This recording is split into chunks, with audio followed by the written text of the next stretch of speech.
ভাবি, ভাইয়া কোথায়? আরে জনি, তুমি এই জায়গা?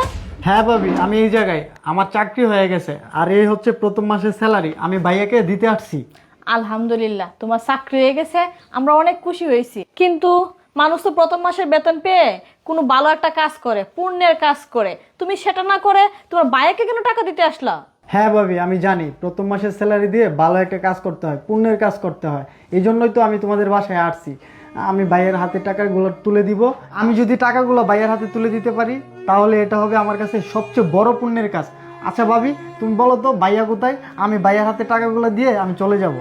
আচ্ছা জনি, তোমার ভাইয়া তো বাসায় নেই, অফিসে চলে গেছে। তো আমার বন্ধুরা, তারপরের ঘটনাটি দেখার আগে দেখো, তোমার হাতে এখন পৃথিবীর সবচেয়ে দামি দুইটি ছবি, আল্লাহর ছবি ও পবিত্র মক্কা শরীফের ছবি।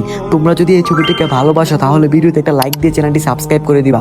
আর যারা যারা তোমরা এই ছবিটিকে ভালোবাসো না, তাহলে তারা দয়া করে ভিডিওতে লাইকও করবে না, সাবস্ক্রাইবও করবে না। আজকে দেখবো এই দুটো ছবিকে কে কে ভালোবাসে, আর কমেন্ট বক্সে দুটো ছবির নাম কে কে লেখে।